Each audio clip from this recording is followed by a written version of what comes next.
on YouTube with Mike Spiegelman. Hi, this is Carl. I'm Mike's friend. I wrote this song. My turn-ons are dancing in the dark, kissing on a lark, and peeing in the park. You should follow me on Twitter. It's Jokes to Carl. That's the duh of Francais, not the duh of dumbass. But never mind that. Don't follow me now. Follow me later. I mean, for right now, let's watch a full-length movie On YouTube with Mike Spiegelman.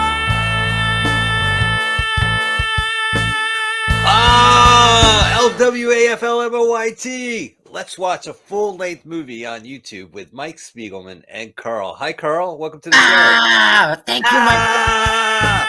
Thank you. I'm happy to be here. 1 hour show. We are bursting with energy. We're broadcasting right now, first, as always, on mutinyradio.fm. It is your internet streaming radio pal, direct from the heart of the mission in San Francisco. We are on there first every Sunday at 2 p.m. Pacific Standard Time. We are part of a delightful afternoon.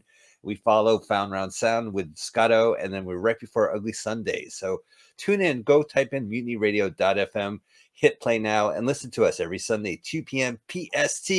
Hi, Carl. We are also a podcast by our acronym. It's LWAFLMOYT. YT is YouTube. Type that into your podcast app. Dumb. The whole name's dumb. Dumb. And we are, of course, on YouTube, where you can see Carl and me right now talking. I am, of course, wearing my Mutiny Radio shirt, as always. And we are going to watch a full-length movie on YouTube. If you're watching it on YouTube, you don't have to. Basically, you'll listen to us, find the YouTube movie on YouTube, watch the movie, sound off, and listen to us. And if that's a big headache, just go subscribe to our YouTube channel where Carl syncs up the movies, and that's LWAFLMOYT. Good to see you, man. What movie are we watching today? Today we will watch The Lathe of Heaven, 1980. The Lathe of Heaven. Everyone knows Lathe is Lathe. It's the, which is French for the, and American for English for the. It's not confusing at all. The Lathe of Heaven, 1980. The channel we like is weird name. It ends in doll, like Roald Dahl. K-Lilje doll. Khalilji doll. Khalilji doll is hosting our movie. If you see something that sounds like that, you are in the right place. Type in Lathe of Heaven. Lathe is a mechanical tool. I just looked that up.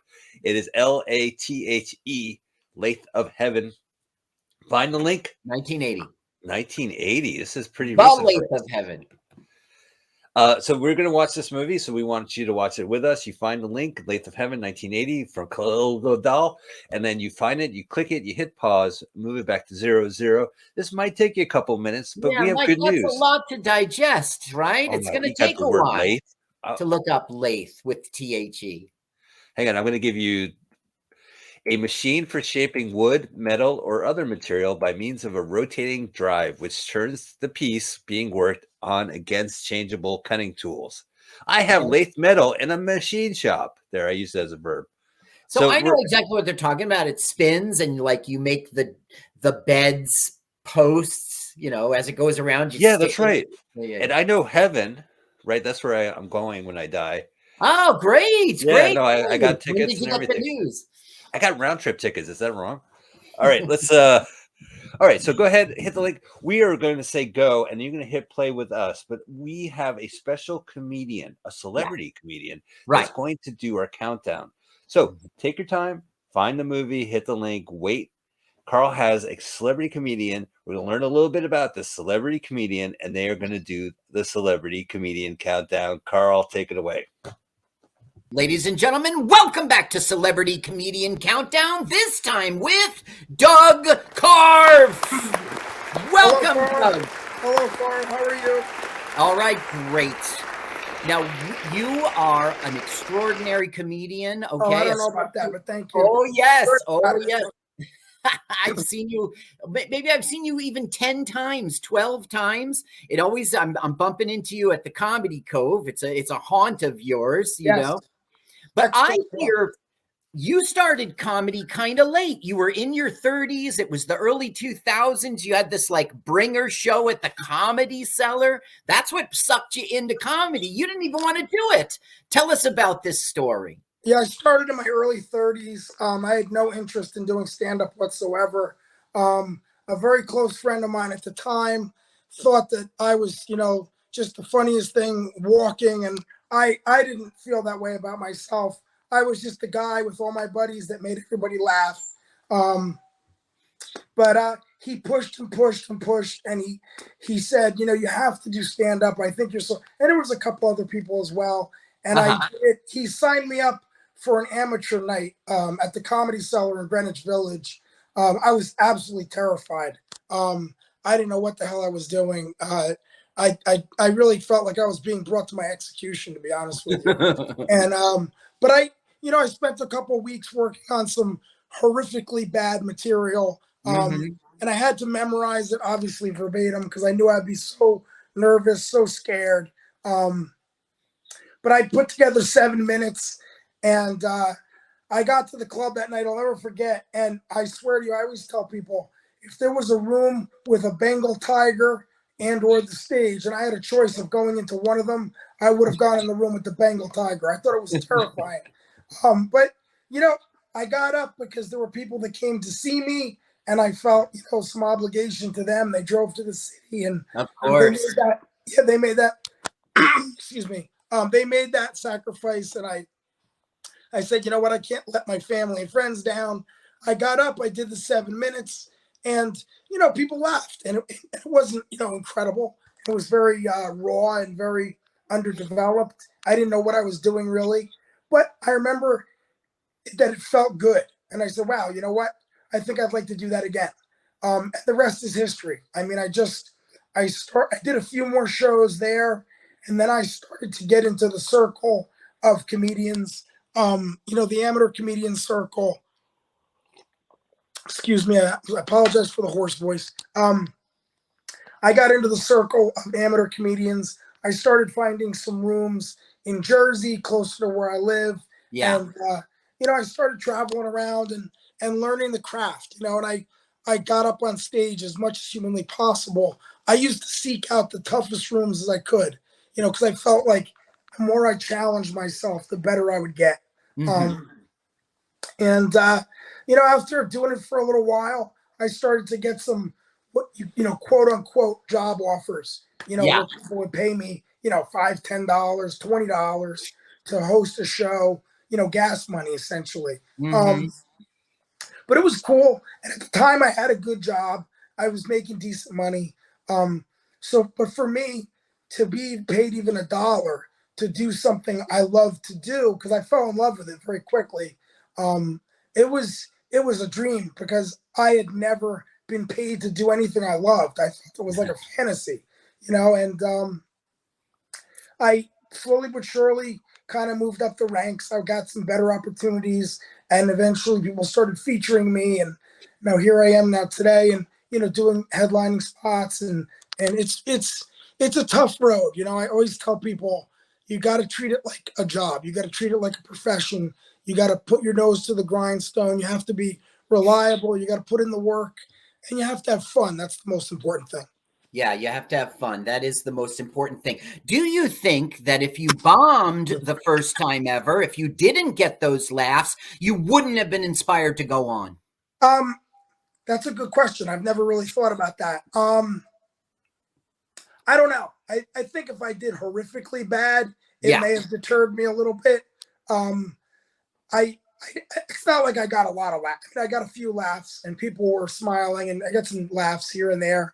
I don't know how I would have reacted. I'm kind of a stubborn person, Yeah. so there's a good chance that I probably would have got a little mad. Said, you know what, I'm going to do this again. I'm not going to go out on that note. So I probably would have tried it once or twice more, Mhm. just so that wasn't my lasting memory of it. But I really don't know. I mean, I never really thought too much about that. Luckily, I did okay. But remember too, those amateur type bringer shows, when you're starting out, the audiences are friendly.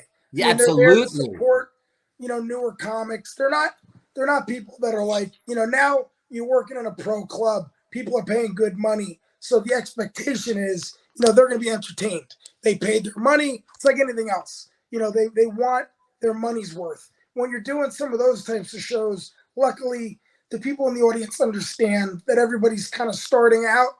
So they're a little more, what can I say? They're a little more understanding and a little more forgiving is the word I'm looking for. So, but it was good. And,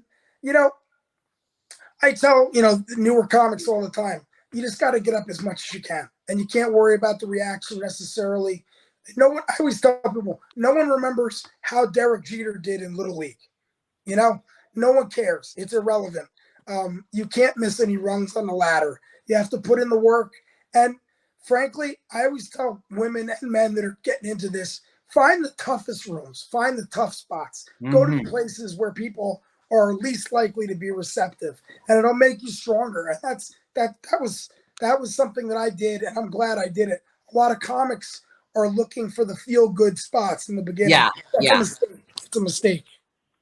Yeah, and I think some comedian told you that once when he said, "How's it going, your comedy or whatever?" You said, "It's doing great. I've just been doing it a few months and I'm having good laughs and good reactions." And he said, "Oh, that's not good." Yeah, he told me, he said it's better if you have your worst situations very early on. Because it's gonna hurt more when you fall on your face. So that's probably true. Now, I see a lot of comedians coming through that Comedy Cove, and you are very unique in one distinction, and that is, I don't want to even call it crowd work. That's being with the crowd, connecting with the crowd, and understanding everyone who's in the room.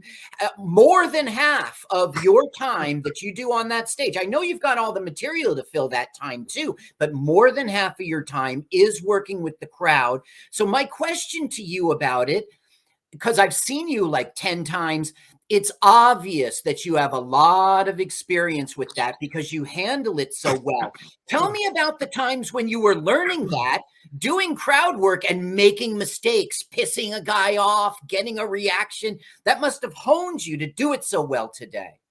Well, I think, excuse me, in the beginning, material is a lot more important because you're scared, you're nervous, and you can't really think clearly. You can't really think on your feet. It's tough to be like stream of consciousness. I always enjoyed playing with the crowd. That was kind of something that I found very fun and enjoyable myself. So I was lucky. You have to have the material. But I think it's just practice and time. And, the more you relax on stage, the more clearly you can think. I was always kind of a wise guy, with my friends and school and, to the dismay of my my teachers and whatnot. My father really wasn't happy that I was a natural comedian. That didn't bode well, and it certainly didn't help my GPA at all.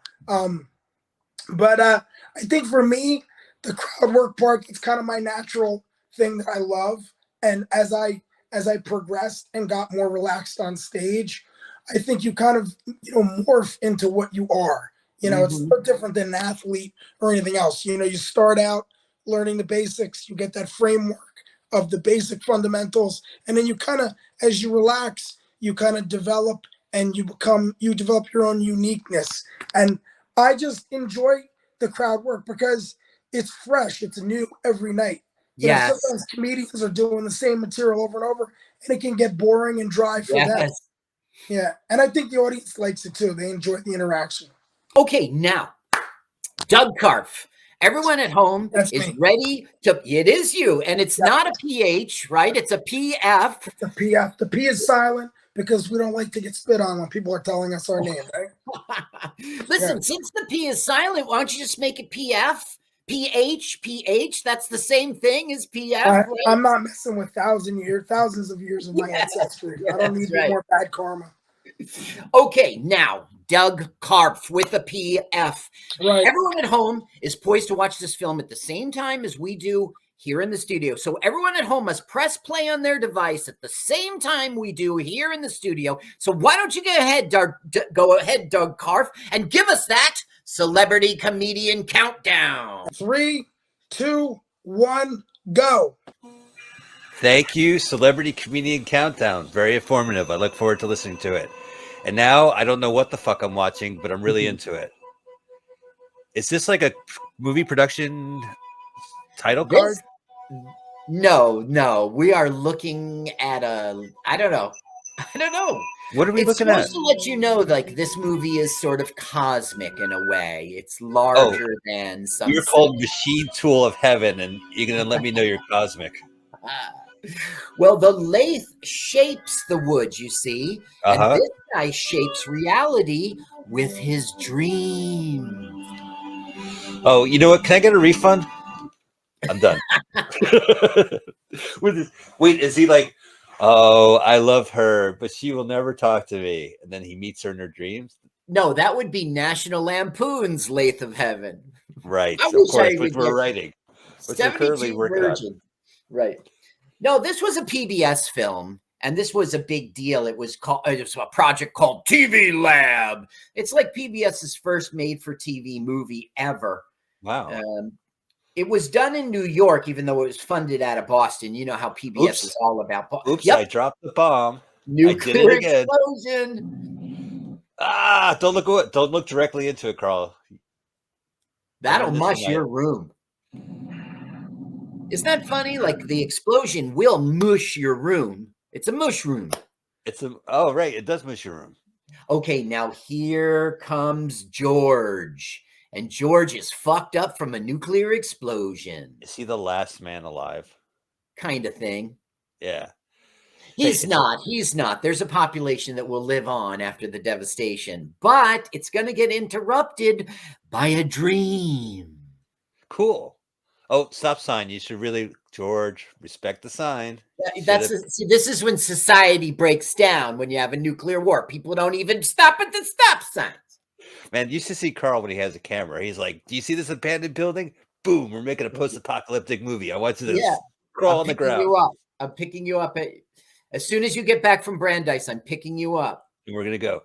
Now, is this based on a science fiction novel by Ursula Le Guin? There's a woman named Ursula Le Guin, and she was a big deal. Now, she doesn't like being called science fiction. She just wants to be an American novelist because, but come on, if you do science fiction stories, right, you're going to be... Oh, yeah. You have devoted fans of American fiction. Bullshit. You have science fiction fans. Look who's waking up, okay? Twink. Wasn't the twink just in the devastation of the aftermath of a nuclear explosion? The twink was. So what's he doing here in this nice room with everything intact? He didn't get a mushed room. I like Kevin Conway. Oh, yeah, good. Right. His room's not mushed. It's a wide room. Kevin Conway will be our evil doctor. Was he the guy in MASH? No, Taxi? No. He played multiple characters in The Funhouse. You know that horror film. You like that horror film. I do like that horror film. He was in Funny Farm with Chevy Chase. Whoop-de-doo. Oh, I have to rewatch that. That's Michael Ritchie. Director. Invincible, the football drama in 2000. Direct on the American novel by Ursula Le Guin. Ursula Le Guin. You might know him in Slaughterhouse-5. He was Ronald Weary. 1972 Slaughterhouse. What a weird movie. I saw that film. Yeah. Yeah. The protagonist was directors. Kind of flat. Look at that guy's name. It's Barzak. That's right. There's two directors, and they were like, yeah, it's Barzik. The Y is like an E sound. I want my last name to have Z-Y-X in it. Yeah. Well, it'd be Spiegelman instead of I-E. It would be a Y. It would be X-Y Ziegelman. Yeah. Right. Exagelman. So he has woken up into a normal world after this nuclear bomb hit. It does rain a lot. Oh, it's the Portland. Okay, that makes sense. It rains in Portland, especially in the future. Now, this film. This book was set in Portland, and the film was gonna be in Portland. But the thing is, Dallas had all these like very futuristic buildings, so they switched it to Dallas. That's true. Give it up for Dallas architecture. Now, Look, look, he's some sort of post-apocalyptic blue collar worker kind of guy. And here's his like manager. Where are you going? See, he abused drugs, so he has to go to counseling. But the drugs he abused were drugs that prevent you from dreaming. It's fucking weird. So he's going to like a dream shrink. Oh, cool. The Dream Corp. Yeah, Dream Yeah. Corp. Oh, you got to take the future bus. It's an American bus. It's not a science fiction bus. Right. This is the future bus and future train station. I watched the PBS special. Like PBS for me reminds me of modern television because they would shoot it on video and it would look weird, right? Like this is a very blurry copy we have. I saw a Raul Julia movie that he did for PBS, and it was a science fiction movie, and it looked like I was actually looking at him in the room because it was so grainy and like distinct. Yeah. Like if you ever watch a modern television set that's on 4K and yes, it looks like you're looking at Adam Sandler, like he's right there in the room. Much higher quality, but yeah. You still got the feeling back then on PBS, like watching Shakespeare or something, that you were in the room with them. Right, you were in the audience. Cheap. It looked cheap, remember? It did look cheap, yeah. But it also looked immediate. Like it really did, like Rod Julio was right there. And I really do prefer watching movies the way they were shot, like the way the cinematographer and everyone involved tried to make a movie look purposely grainy or purposely colored or blend. Because if not, I'm watching it on a 4K TV or whatever, right? And it looks like a PBS science fiction movie from the 80s shot on video. Yeah. Now, what we're watching is not the original. It's like a restored. The original was lost. Gotcha. It's a digital master created from the 2 surviving tapes, was color corrected using state-of-the-art technology. Ghosting and darkness of many of the images appear in some scenes. It's the best quality transfer possible to this important work with the only surviving materials. Now, here's Dr. Bad Guy. It's Dr. Haber. Man, he looks pretty shabby for a doctor, man. Yep. Now, right now, wear a belt. He's wearing his like bathrobe. Well, they're doing that for 1970s psychologist tropes. You know, that there was a psychiatrist, psychologist. They would wear those feel-good sweaters. Don't you remember in the 70s? Patch on the elbow. Yes, like when he put on his professor coat, it would be patched. Okay, so right now he's fine. Right now, this guy thinks somebody's coming to me again because they have bad dreams. Well, I got some whammy jammy equipment. Nice. And I can fix that. Now, we just saw a picture of Mount Hood. Did you notice the picture of Mount Hood? That's from is it, you sure it's not Mount Shasta? I don't know. Look at me dropping Northwestern mountain names. So just know that it is not a picture of a horse or anything. It's clearly Mount Hood. Okay. Mount Hood. Okay. I will remember that for the third act.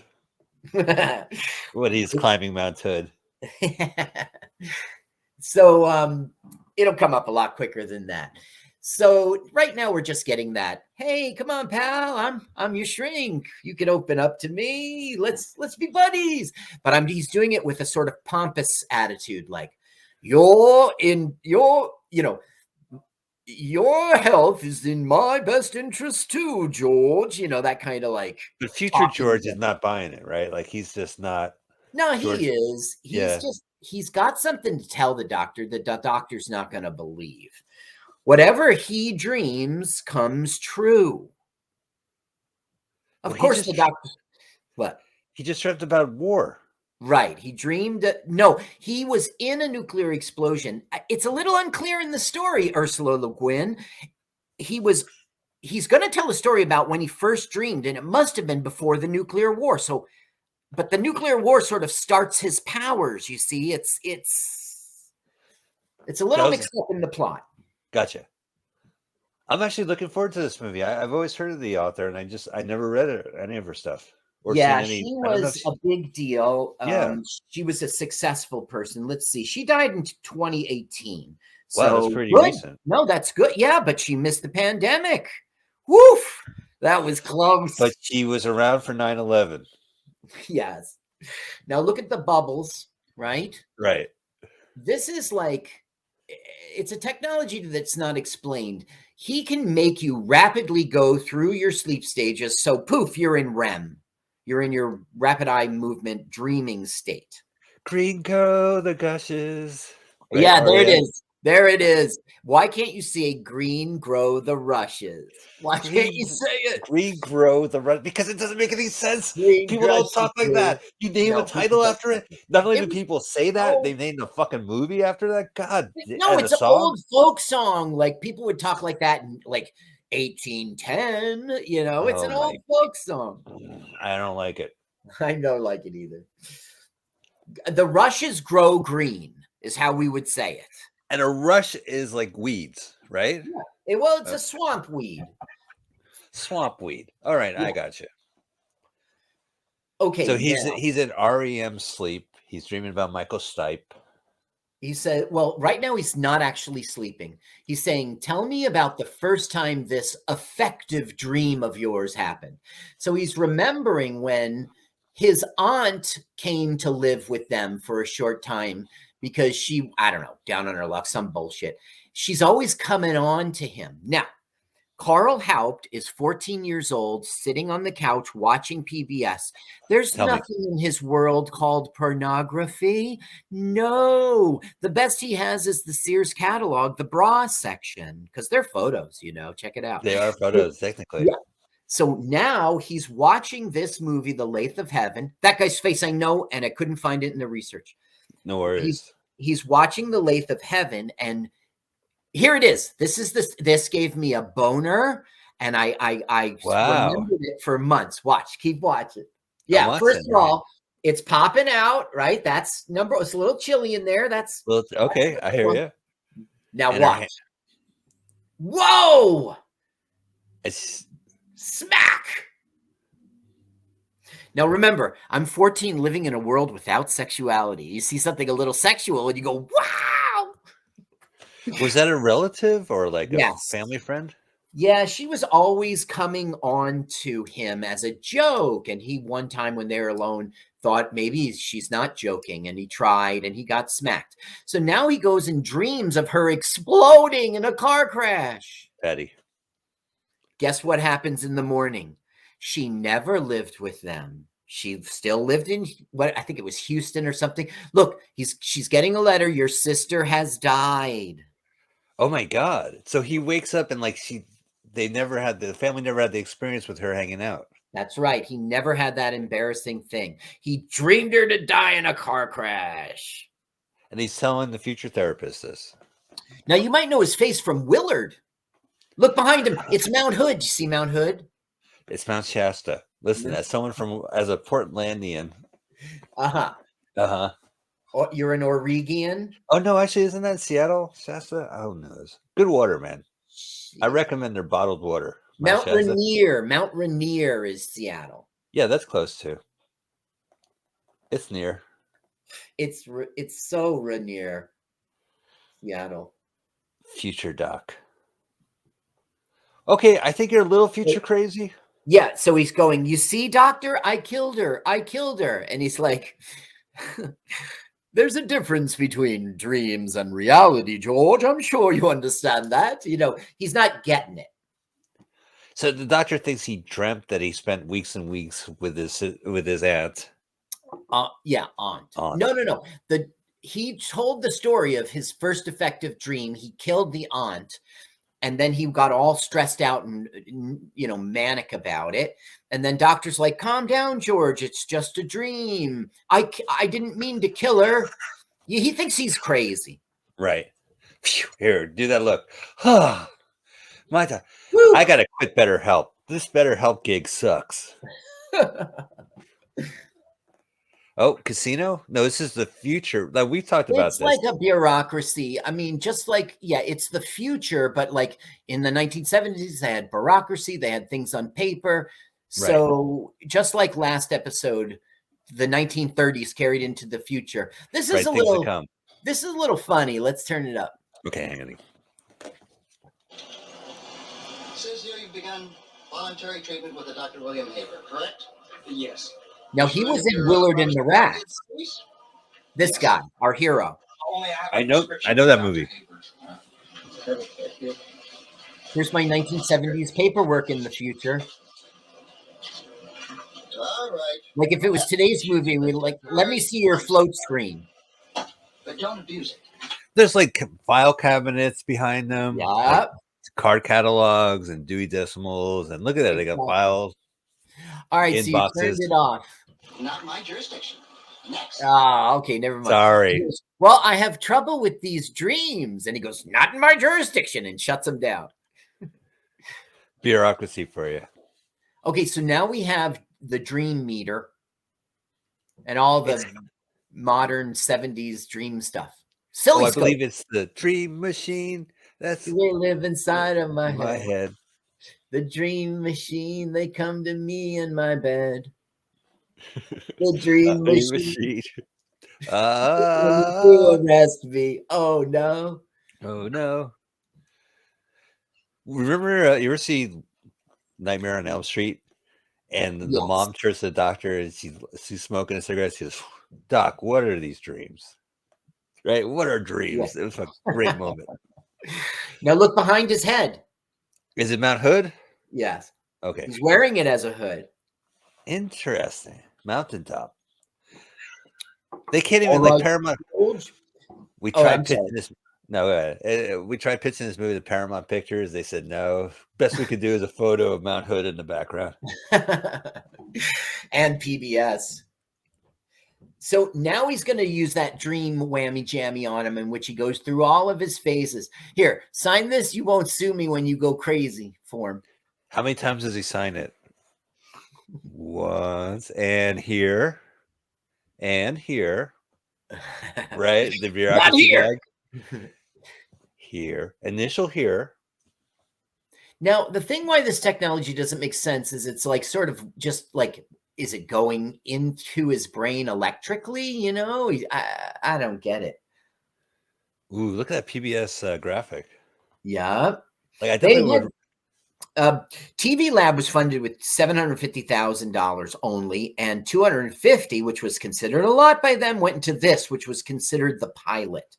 Now, they didn't just pick Ursula Le Guin. I mean, they really searched for an author. Sure. They considered Arthur Clarke, Frank Herbert, Kurt Vonnegut Jr., Burgess, and Robert Heinlein. They went with her, and which is cool because she's written a lot, you know, and like I'm into it. Well, she did Earthsea, which was like some sort of series of books. She did The Left Hand of Darkness. That was a big deal. Huh. And then it talks about The Dispossessed. I don't know that book. Yeah. She made over 20 novels, 100 short stories. She did a little bit of poetry. She did literary criticism. That sounds like an old lady. And she did children's books, and she did translations. That's why it sounds like I need a little money. No, it sounds like she has like Isaac Asimov. She's just a genius and she can't stop. You know, like she just has she's to from constantly. Berkeley. Yeah, that's old school. Yeah. A lot Well, of her stuff is anthropology, and her dad was an anthropologist. I don't know. Oh. Is that, you know, she was interested in, her work was influenced by cultural anthropology, Taoism, feminism, and the writings of Carl Jung. Pretty heavy, man. Yeah, dude. And we're watching a movie about dreams.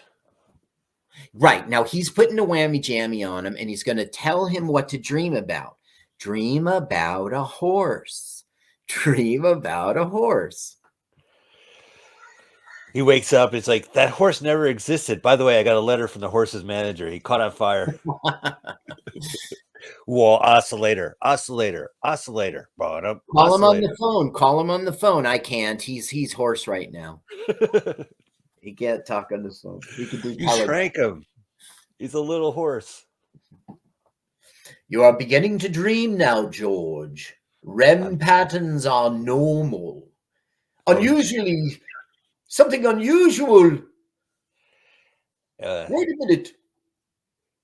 Call the PBS special effects team. We found something. It's funny. They had to go with the special effects they could afford, not the ones that were good. Well, we get it. It's a story, and they Yeah. don't have to be like super expensive special effects. Just tell the Right. story. And I'm saying that as a viewer like me. Uh-huh. What does it mean? Well, I mean, like PBS took my money, and viewers like you. Right. Yeah. Okay. This is one of the directors. Barzik says, I would run the set and David Luxton would be behind the scenes. When it would come to the actual physical structure of the set, we had equal import. It was a limited budget, moving to science fiction. And let's face it, some of Ursula's ideas were pretty big. How the hell do we possibly portray the attack of aliens or wiping out billions of people with the plague? Spoiler alert. Too late to alert you. Wait a minute. There's going to be a plague and an alien invasion? What it came down to is we had to find metaphors, things that didn't cost that much money, would have emotional impact. Our special effects in the Lathe were not done the way they were necessarily the direction we wanted to go, the direction we had to go. I hear you. Now, Ursula Le Guin was all over this film, advising and everything, and I'm sure she had something to say about the special effects, but yeah, she's like, where are they? She didn't really write the script. It was written by by a woman who would go on to make Murphy Brown. That would be her big claim to fame. Oh, I probably know that person too. I could see her the title card at the end of the Diane English. Yes, that's right. Yeah. Creative.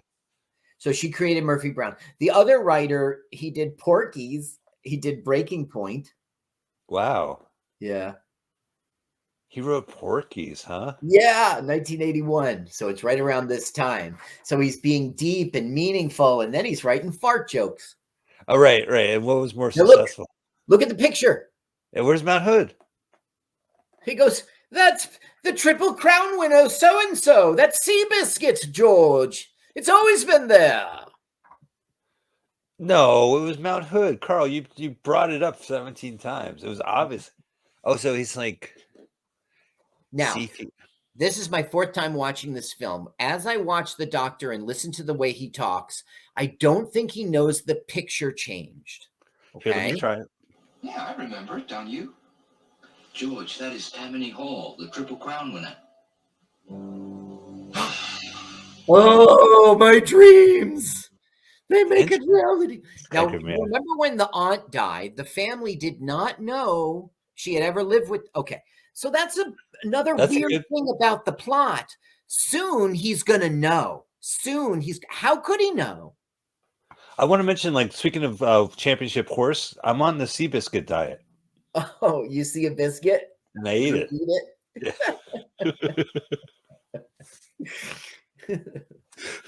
Seabiscuit. But this biscuit still has marks where the jockey slapped it. It's Seabiscuit, you idiot. I mean, like, what was wrong with America then? Like, that was the most popular thing in the world. Seabiscuit's an American hero. Is he? Yeah. No, but that's the movie made it seem that way. It was just... No, it was big. Okay, you're right. I mean, it was just something in sports, like, what is this Olympics? Was everybody's into the Olympics? It wasn't It wasn't a horse. It was a human. Look at this future fan. Hey, there's my fans in the back. Your fans came out. Yeah. I'll get someone to put them back into your window, sir. Portland, Dallas. It does look like Dallas, you have to admit. Those buildings. We're going to see Dallas throughout. Some Fort Worth. Now, one of the internet sites, but it wasn't like a serious one like IMDb or, Wikipedia. It was some movie site, like 3 or 4 clicks of Google in, claimed that part of this was filmed in West Germany. I don't think that's true. Why would they do that anyway? They could spend the money doing something else. Of course. I love these outfits. We will see some stock footage of like rockets taking off and stuff. Maybe. I don't know. He goes, George, I'd like to see you use your dreams. Now, doesn't that strike you as a nice idea? So it's like does he know that they're effective dreams? I mean, He got the psychiatrist got snookered because he now doesn't realize that Mount Hood wasn't there. You know what I mean? Like, look, he just knocked him out and put him to sleep in like a click. I don't know how he did that, and he'll never do it again in the film. Isn't that weird? right? They did that in Porky's as well. Oh, I could see the influence Pee-wee. in Porky. Yeah. Pee-wee Angel Beach, Angel Beach, Pee-wee, Florida. sleep. Sleep, Pee Wee. Oh, I can't wait. He wakes up. Pee Wee wakes up with an erection. Mom The walks in. funniest thing about that film was when Pee-wee went on his date, he wore his condom. It was on his dick the whole date. He wore his condom. The best joke's always in the beginning. He has an erection. He measures it. His mom walks in. Yeah, well, you remember this? Yeah, Yeah. Swing. That was hilarious, man. The rest of the movie, what have you? So he keeps saying Antwerp. That's their like code word to dream. Safe word. Okay. Trigger word. You know, it's like he says Antwerp, and you know, like a hypnotist will make it squawk like a chicken every time he says Antwerp. That kind of. But that's a name, not a word. Right? It's a city.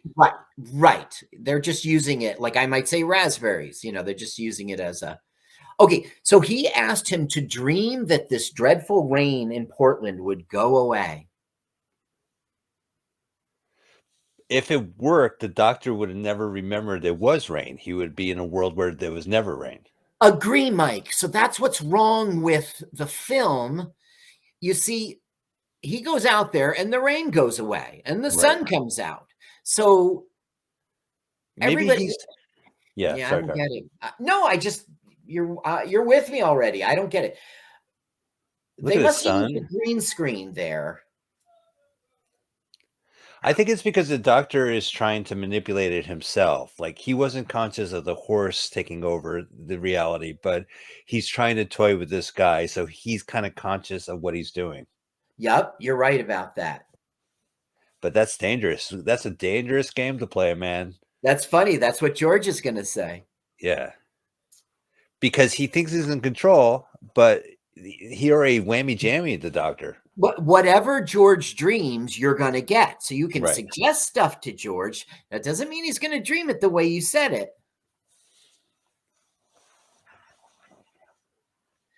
Okay, so now he goes back. He just left his patient unattended, right? So now he goes back and he's going to wake him up and he's going to pretend. He's going to be like, it's always been sunny, George. You know, he's going to pretend he doesn't know. Oh, the doctor's going to pretend. Yes, the doctor's going to pretend. Doctor's going to get fucked. I hope the doctor gets fucked up. Yep, that's right. He says it was an effective dream. I tell you that. They wear me out. Sure, man. That's like the pull in Firestarter. Your eye starts to bleed. Zac Efron's eye starts bleeding.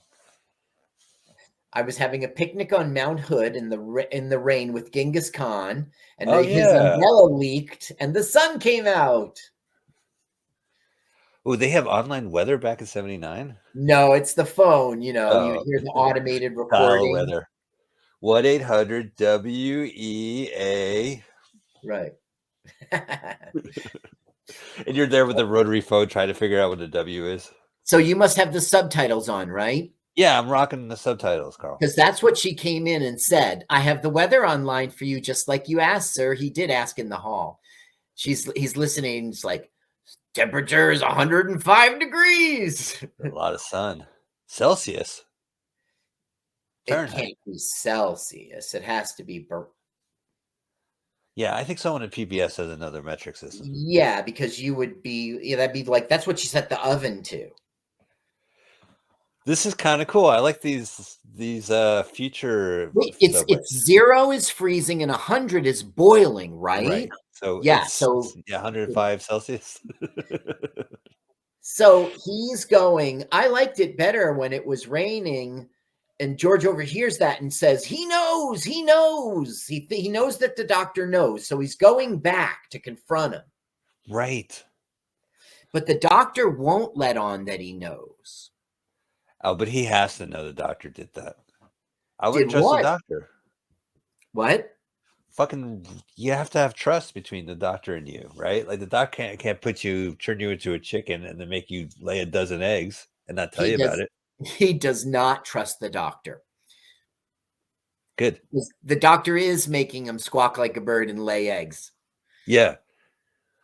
I have to say, PBS rocked during this time, right? You had the Electric Company, you had like full on Sesame Street, you had Julia Child, you had Zoom a was lot of, kicking ass. yeah, Zoom.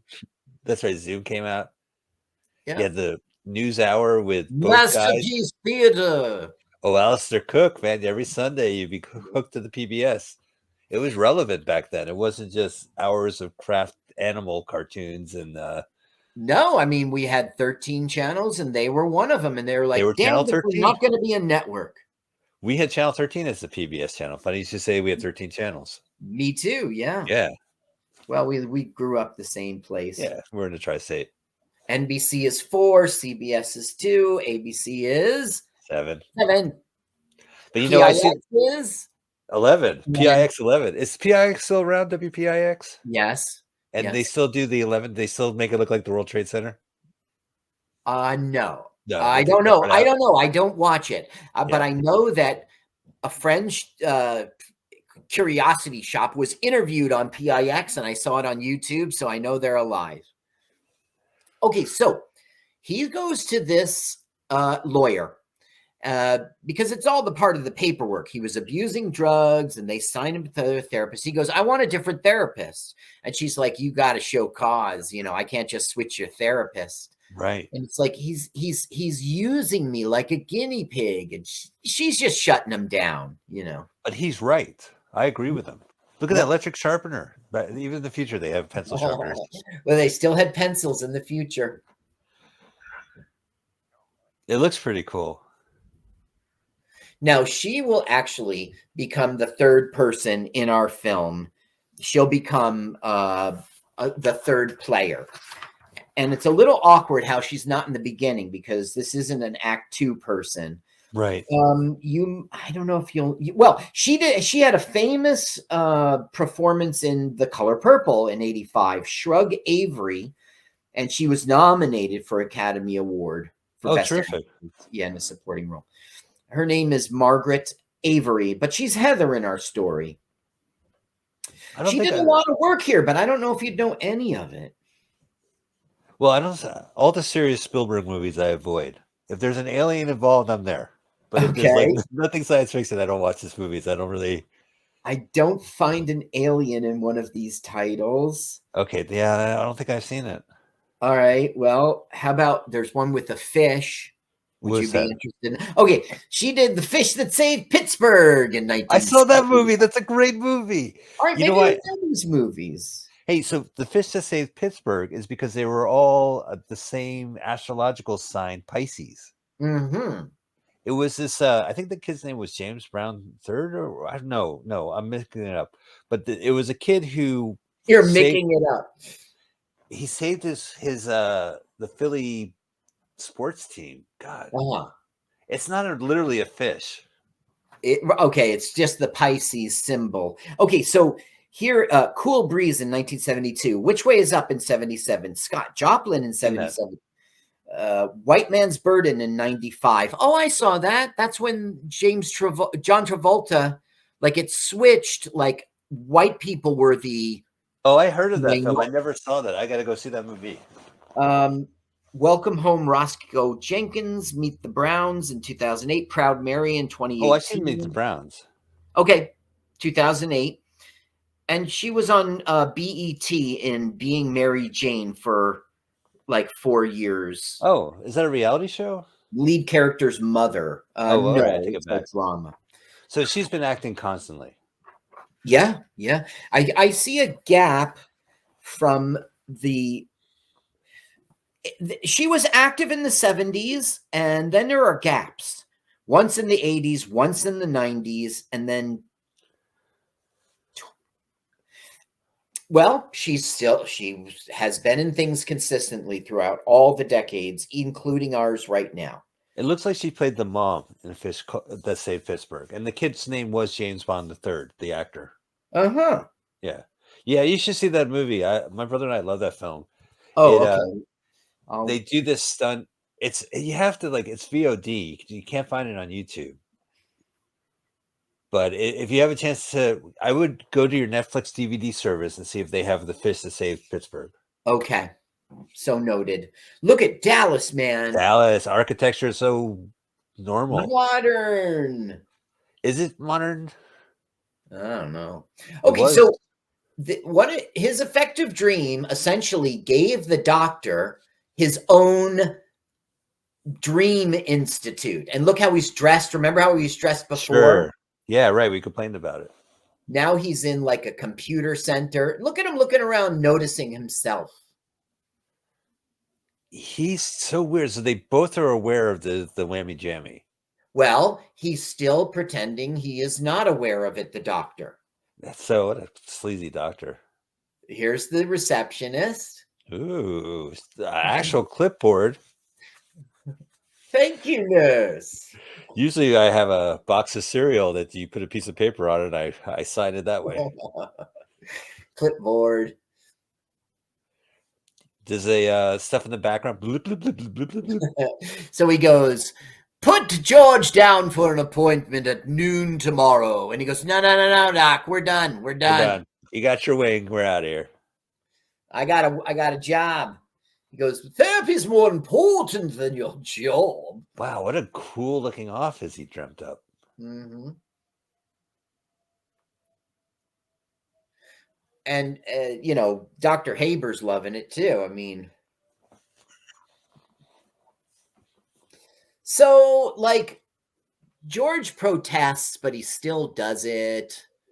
I don't know. I'm not going to do this anymore. Oh, I think not. We have a 12 o'clock appointment. Don't sleep, by the way. Stay up all night. I'll see you at noon tomorrow. I like how you just sleep, dude. He knocks it. I guess he does the whammy jammy knockout, right? Right. You go through stage 1, stage 2, stage 3. Boom, you're in REM. Instant dreaming. Dreaming is real, free. I don't know how it goes. Dreaming. I met you in a park. We're gonna have an Ursula Le Guin cameo, by the way. Cool, good. I want to see what she looks like. Dreaming is free. It's free. Free, yeah, gotcha. What a bad song. You should check out Sherman's showcase on Hulu. They do a Deborah Harry Blondie parody that's so funny. She sings a song about nightclub and how she's going to go out and get plowed like the winter snow. Now, I'm going to interrupt myself because we got a cameo. You're only going to see her for 2 seconds. Okay. She's going to be on the left. We're not there yet. You're going to see a long table in a cafeteria. Our heroes are sitting at the head of it, and she's going to be to the left. All right, I'm ready to pause it. No, don't. That left. Up. Okay. There's his Not coffee cup. yet. There, to the left. She see the gray-haired lady to the left, all close to him. What a great cameo, man. Okay, so Le Guin, her husband, her 15-year-old son, and her husband's 80-year-old Aunt Ruby appear as extras in the scene where Heather and George talk over lunch in a cafeteria. All I saw was Ursula Le Guin, and all I really saw is her gray hair look like my mom. Seriously. She looked like the dust cover, like eating something. The dust jacket. You open up the book and there's a picture of Ursula. She's written 100 books. She wrote 20. Over 20. She wrote in the 20s. And then 100 short stories. 100 short stories, yeah. Translated a few books, knocked out a couple anthologies, maybe a book about puzzles. Now, she did a book on quilting. Now, George has now said it's an experimental machine. And so the lawyer, Heather, is like, oh, experimental? Okay, that'll be your, you've got a case. I will go as an observer. And if there's something weird, I can get your switch to a different. Thank you, Margaret Avery, for doing something, right? She's got to get in there. Oh, she's in there She will now go to this appointment and be with us for the rest of the film. Good. Now look, it's all like a nuclear. See, the results of the dreams change every single time they change. I'm a little behind. I don't know why those people still look like they were nuclear war survivors. None, they were protesting something, and they have moving staircase. This must be the new reality. Yeah, It it's escalated called. them up. Well, it elevates them. It's called in their movie. It's called an elevator. It elevates you higher, a step at a time. But what's this escalator? Same thing. So, okay, no, if look, he's got this whammy jammy machine that if you're upset, you'll get super upset. It's called an escalator. Oh, the future. I mean, I really would love to see a original copy of this to see what it looks like if it was too video-y with the light outside. Yeah. Now, he was like, fuck this place, I'm never coming back. And he's like, George, great to see you, and you're early. Right? Right, So it's he 11:45. He lays down and says, come on, let's go. Let's dream. Come on. He goes, do you have an appointment or something? Rem me up. Yeah, let's go. Rem me up. He knows Heather's coming. Oh, cool. I have seen Willard. Have you from the 70s? And Ben, I guess, is the sequel. I don't know if he was in Ben. I remember. No, it was Ben. Ben was first, right? Because they had Michael Jackson as a kid singing this. I am you, you and me, we are us. Ben, I left you in, I don't know, a trap. I haven't seen that movie in a while. All right, I guess I'm going to see that movie again now that we're talking about it. So there's a remake with Crispin Glover. Oh, I think it was Willard. That. Willard was the first one. Had this guy, Bruce. There was a sequel, Ben, and I think young Michael Jackson sang the theme song to the sequel to a rat movie. And then there was a remake of Willard with Crispin Glover in the 2000s. That one I saw and I enjoyed. And I loved how Ben rebelled. You know, he was like, Ben, you do what the fuck I said. Maybe Ben's the first one and Willard's the sequel. There was 2 rat movies with the different names of the rats. Okay, so all I know is Willard in 1971. I have heard of the sequel Ben. I think Willard must be the first one. Okay. What a slimy name, and I think that was totally on purpose. You know, Willard. It's like Willie gives you the willies, you know. Oh, right. Well, you know, sometimes you see a movie and the movie title is always the name of the character, and you're like, I don't know who Larry Crown is. Why should I give a rat's ass? Yeah. Like, whoa, they made a movie about Tammy. Move out of my way. So when you find out Willard is a rat, you're like, oh, cool. No, Willard is his name. His name is. Oh, it's the boy's name? Oh, wait. Yes. So, and his rat's name is Ben? Right. Willard Stiles is his name in the film. Yeah, and Ben was the antagonist rat. So I guess Ben was the sequel then. Yeah, that sounds right. Okay, so now he's talked all about what the whammy jammy machine does, and she's ready to observe. And look at these space-age buttons. Yeah, they're so modern. If this was, I mean, you know, they're so modern that my kids grew up with those. Yeah. It's so futuristic. I have no clue what the symbols mean or why you need it. He's ready to accept a suggestive dream. Now, not effective, suggestive. With his attorney right behind him. Now, he says, last time you were here, you were telling me about something that bothered you very much. Overpopulation. That's not true. That comes out of the doctor. I want you to dream of a world without overpopulation, is what he's doing. That's genocide. He's worse than Thanos, Carl. Well, not worse. Equal? He is Thanos. Yeah. When I say Antwerp. I told you I got to ask for a refund after I saw the movie Avengers Endgame. Yeah, that's right. But it doesn't work. The joke doesn't work because you're not in a movie. You're not in a movie. Nobody would expect that. All right. Thank you, audience member, for explaining why that joke never worked.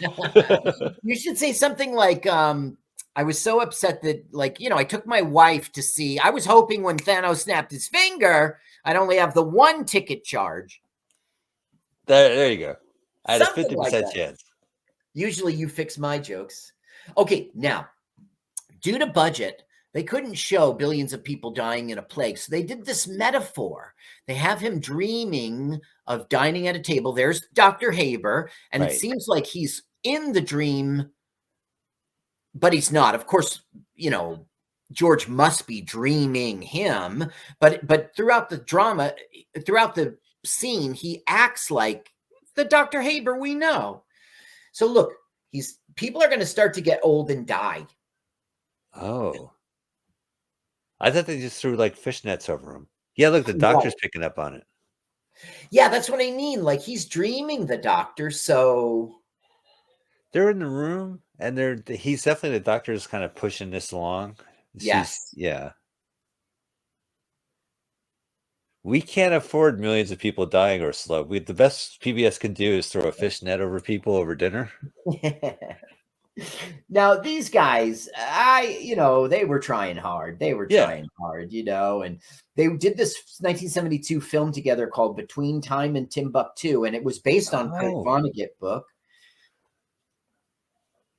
One guy's from Canada, one guy's from New York. ABC after school specials.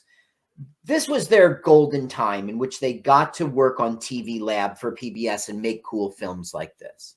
This is a cool film. I mean, you don't really expect a TV movie to have this. This is like a film that would premiere. Ah, no, I killed people. LWAFLMOYT. LWAFLMOYT. The translation would say incoherent mumbling. Oh, Dallas.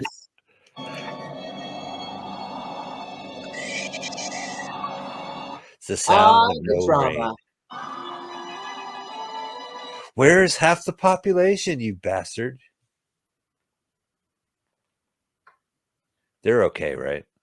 Well, that's the thing. They both know that it happened. Okay. Now, it used to be before you didn't know. So if you're in the same room with the guy, you do know. There's a little hole in Le Guin's plot here. I don't know. It adds a little nuance to it because they're culpable. And the Dreamer has the upper hand because Dreamer could pull shit while whammy jammy on them and they won't be aware of it. You can't tame the devil, Carl. Well, okay. I understand why you say that. And I think you're right. If you could control your dreams, George can't really, overpopulation. So in his brain, he thinks, well, a plague would take care of that. He didn't do it on purpose. And he's upset with himself now. What have I done? Yeah, because he asked him to dream something horrific. Well, he didn't. He said overpopulation, right? If less people were having babies, I mean, it didn't have to be you killed them. Obviously, it was saying, like, kill them. Well, what if you dreamed that people were infertile? Or what if you dreamed that you had to have a license to have a baby and you had to get maybe trained? A license to have a baby? Because at least that's not a dream. It's a dream. There's ways not to kill everyone and fight overpopulation. This is more of the result than the process, I guess. Yes, the result is don't have an overpopulation. Now, George is pissed. Dr. Haber is pissed.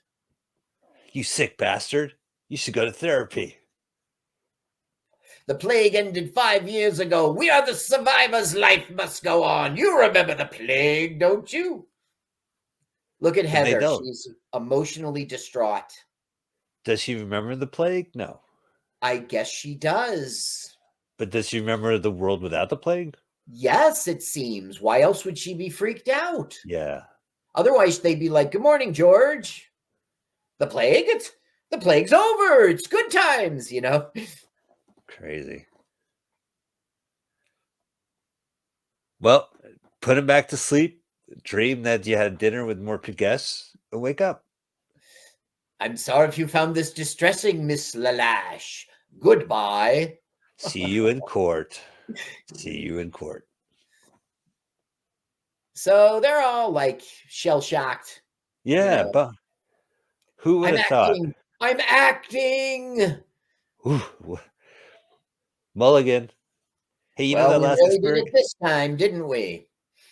Oh yeah, right. You saw it. Wait, mulligan is like do-over or something? What's Yeah, mulligan? right. Yeah, when you're playing golf and you hit it like it's a mulligan.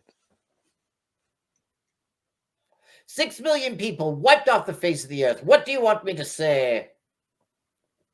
I want you to be straight with me. You know. Go home, George. Take responsibility for what you did. What I did? Do they have to go back in time like in Avengers other movie? No. There's two Avengers movies, right? There's Infinite War and other movie. Infinite War. Another movie, right. Yeah. The They're back Marvel to back. Cinematic Universe presents Avengers, the other movie. We now resume where we last left off. Oh, I can't believe that happened. Damn it. What did it Damn. happen? What if we made it happen again? Tony Stark won't go for that.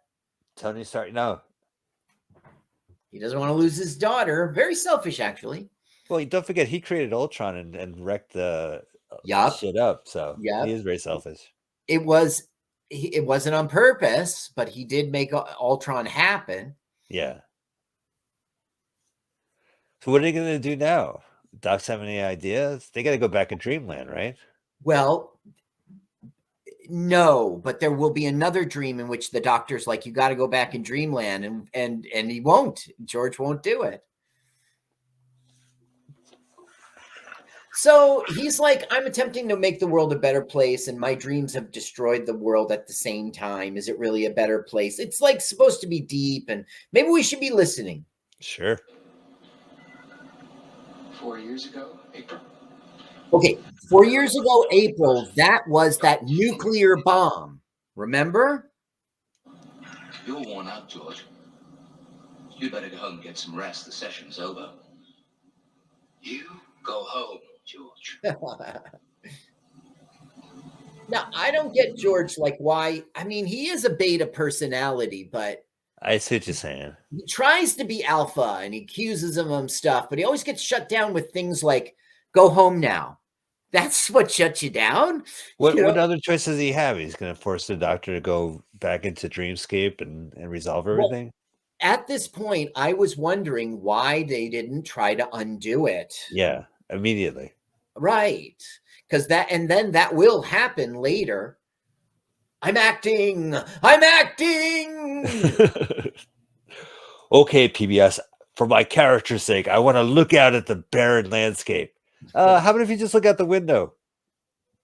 And So see. like, there was this April nuclear explosion, and somehow that's always floating out there in the ether. And at the end of the film, like, the doctor will see it with his own eyes. Like, it's unclear. Do people remember that it happened, or it never happened because he dreamed it away? But then at the end of the film, he'll reveal that that's when it started. Meanwhile, he told that story about the aunt, which was before the nuclear explosion. I don't get how this plot all goes together. But you've seen this multiple times. This is my fourth time. Yeah. And that's why I know there's holes in the plot more than I figured out what they were as a reviewing. I'm sure the novel goes into real real depth. It must. And the screenwriters, They tried. They did. They now, were the like, writers, here are the writers. Diane English, we already talked about a little bit, best known for creating Murphy Brown. And she directed in 2008 a feature called The Women. I saw that movie. It's a remake of the movie The Women, which was this screwball comedy that had a whole female cast. And her version was good. It was fun. Okay, maybe I'll also write that one down. Should I see that one? If you see the original, you're gonna like it. Like the one from the 30s. The original. Yeah. And then, call if you want to see a remake. It's not bad. Okay, not 2008.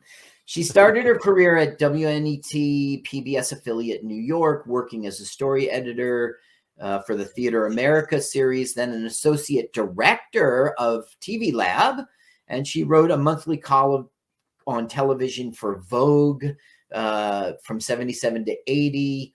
and she wrote this, and she got a Writers Guild Award nomination. Okay, she didn't win, but she won Emmys for Murphy Brown.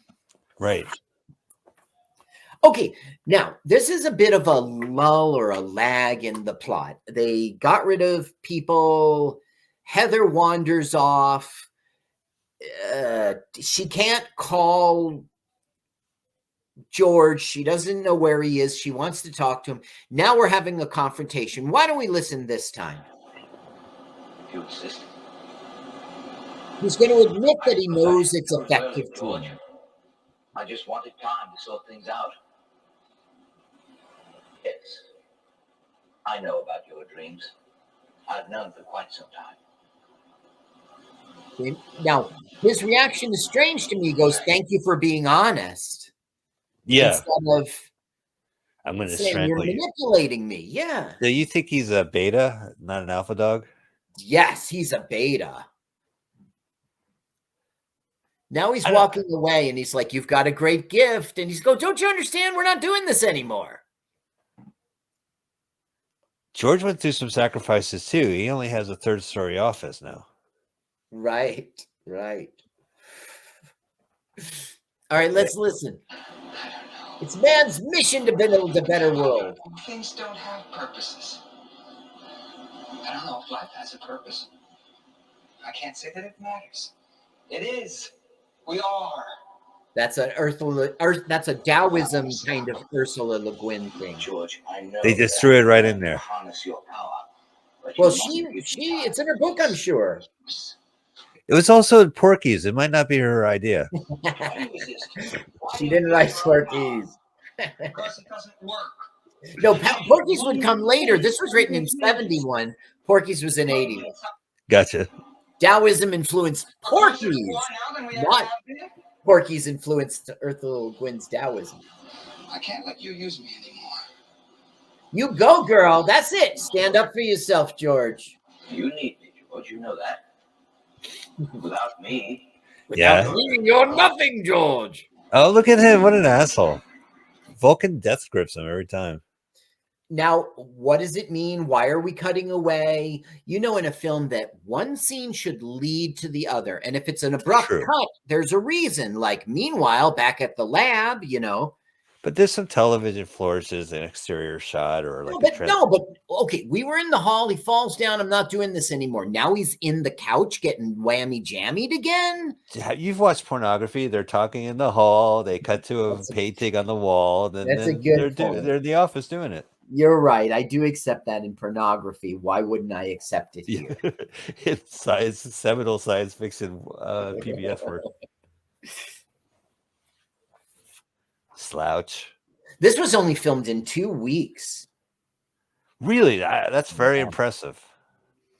Dallas City Hall, the Tandy Center, Fort Worth, Hyatt Regency, Dallas, and Reunion Tower, Dallas Fort Worth International Airport, the Dallas Fort Worth Water Gardens. Wow.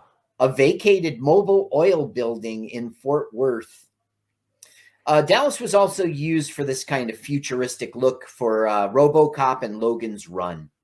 Right, that's right. And that was supposed to be Detroit in RoboCop. Right. Now, look, he wants to dream peace on Earth, right? Right. Now, what would unite peace on Earth more than aliens invading? So he dreams of, right, we would unify to go. So he dreams of aliens attacking their moon base. Oh, not our moon base. Yeah. We have a moon base? We got, well, yeah, we saw it in First Man. That movie, Nailed? Oh, right, Nailed. Yeah, we saw the moon base that'll keep us non-blowed up. Yeah, that's right. Keeps us safe and non-blowed up. That's a good pull, Carl. Now, Haberman's like, Dr. Haber's like, I told you to dream of world peace, not that aliens attack the moon. Now they're all freaked out. Battle in space, alien forces attacking the Earth colony on the moon. We got to give like a co-starring screen credit to the window of this office because they're constantly staring at it. That's right. I'm acting. I'm acting. acting. DC was now outside. It's I can't. unbelievable. I'm cracking up. Look out the window. If you dare. So this is another example of Haber's trying to do a nice thing, and the dream has a negative bend. So now he's like, you must go and dream it away, George. Dream it away right now. And George is like, don't you understand? Whatever else I'm going to dream, it's not going to work out like they just dream away. Better It's just like in the leave movie what we got. Bedazzled. What movie Bedazzled? Oh no, there's no more movie Bedazzled. You dreamed it away, George. I love There's that no Peter film. Cook. No Brendan Fraser. How can Brendan Fraser remake something that's never been made, George? Elizabeth Hurley's been waiting in her trailer. There's no film to remake. Lay down, dream it back. I want Dream it Dudley Moore. Peter Cook, Wimpy's Hamburgers. Quick. You wake up, the aliens are invading the Earth. You idiots! But at least we got Bedazzled back. Well, that is a good point, George, but still, the aliens. We watch your copy of Bedazzled, which now is willed into existence. Lay back down and dream away Brenda Starr instead. Yeah. Oh, so I say so because I just want to know what's next. The aliens came. Well, the aliens are on the moon. They didn't come to Earth. Oh, that's thank God. Important. Yeah, thank God. Oh, don't worry. What about? He's gonna dream them here? Is there going to be a moonfall in this movie? Is the moon going to fall? Is there a moonfall in this movie? No, his imagination is not that crazy. He'd dream about the moonfall. Okay, so Heather's on the lookout for George. I don't know why. It's like, George isn't upstairs. Do you know where he is? So the landlord will essentially say he's at his summer home that he won in a government lottery. We get that said earlier. He has a home by a lake that he won in a government lottery. I don't get it. This was before like Dreamland. Nice photos of your kids. Yeah. I don't know if it's really you. Do you have any photos of your children? Oh, look at my wallet. They're laminated. Now, this film was a big hit on PBS. It was one of their highest rated shows ever, but it had to get shelved.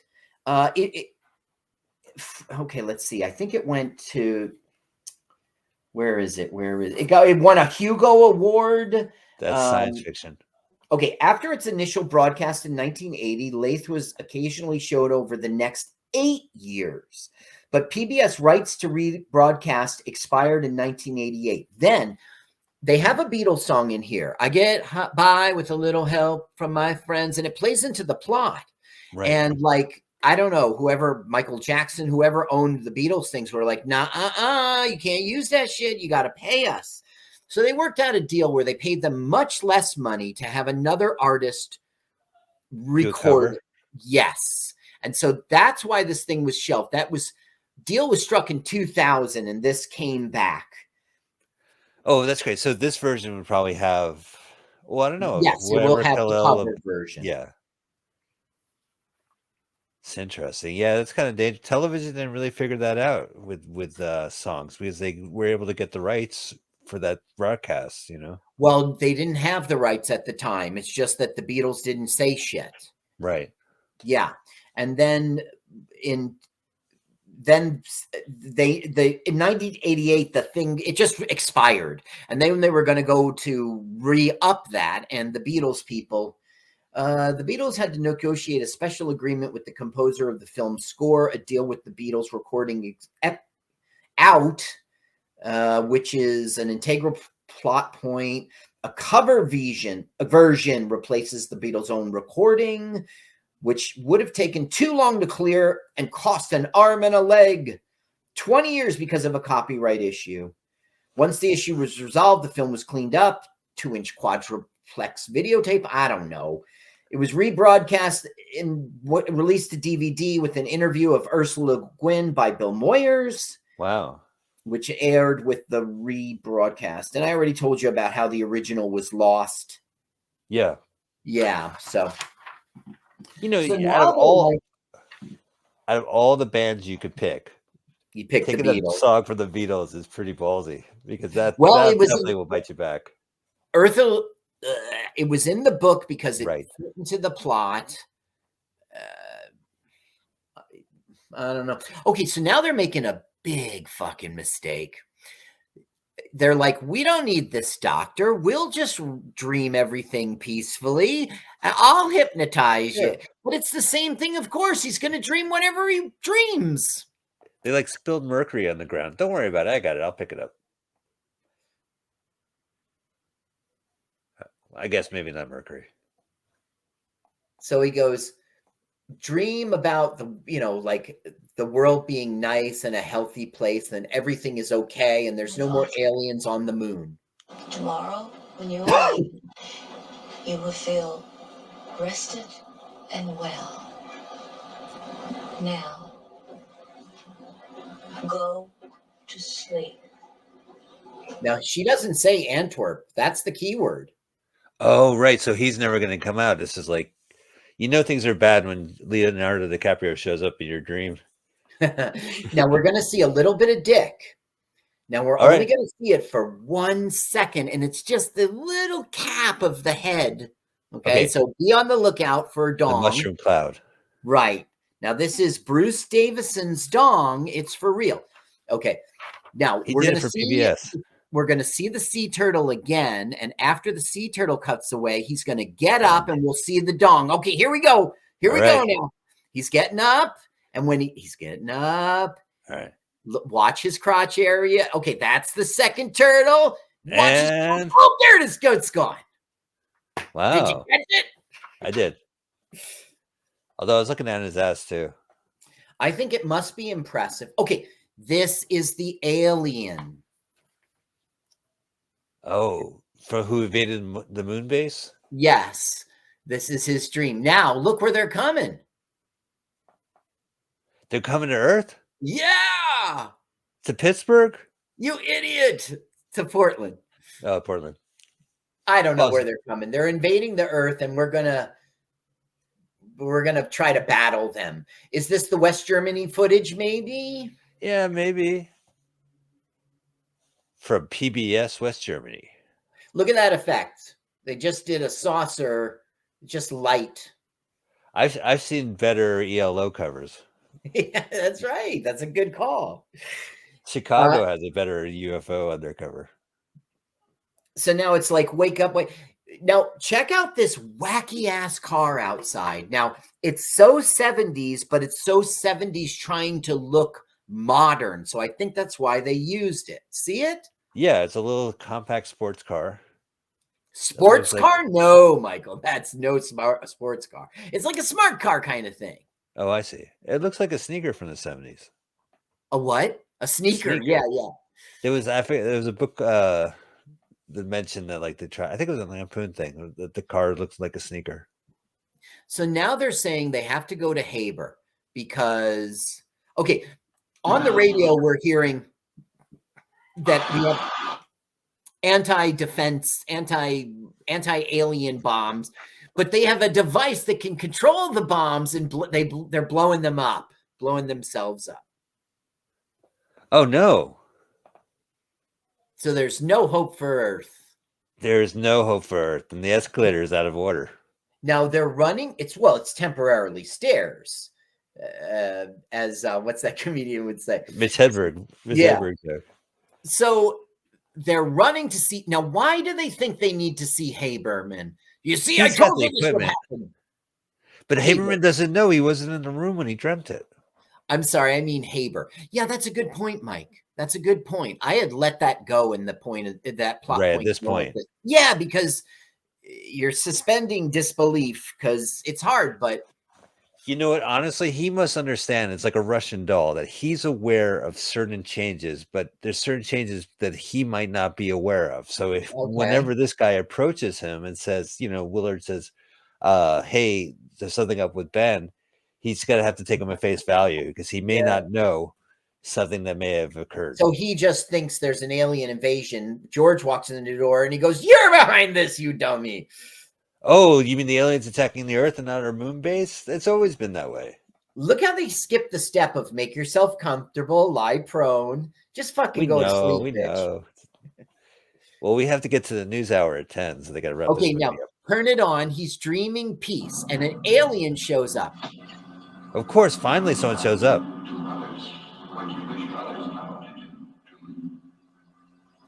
The alien saying, Of course not. "We are peaceful."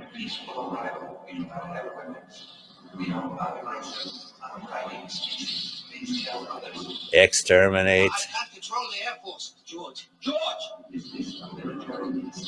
No. No, No, it's not a that's military civilians. installation. You're supposed to be an alien.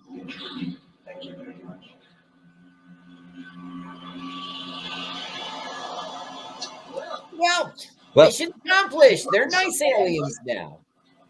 Don't play games with me. so what did he do? He dreamt the alien to come over? He dreamt that the aliens were nice. Yeah, he dreamt the alien would come over, I guess, and talk to Haber. This guy in his dreams has caused nuclear disaster, a plague, a moon destruction, Yeah. and alien contact. Now, what occurred to me like the second time I watched this film is they're not real aliens. Like, this doesn't mean there's life on other planets. He dreamed it, Right, we don't know where they're from. So he's being an asshole to Haber. And then he's like, don't you have someone to call? And Haber's like, yes, of course. They're peaceful. They're peaceful. Who's he calling? Secretary Tchaikovsky, please. Bill Haber calling. Secretary Tchaikovsky? Hello, Dream, please. Listen. Yeah. Hello, Fine, Dream. fine. Listen, Nat, about this alien thing. I think I've gotten it figured out. Yeah, that's what I wanted you to hear. It's a little dumb, right? About this alien thing. Always scheming for himself. I think I've got it figured out. They're peaceful, Now, look, he shows up with orderlies. Like, Yeah. He's like done fucking around. Like, George, no more of, you're doing what I say now. You're going to dream what I fucking tell you. Or he's going to get a massage from those guys. Yeah, that's right. That's one thing I like about movies. The male orderlies, like in Long Weekend, they're always like these big guys that take no shit, right? Like they're always, that's their job.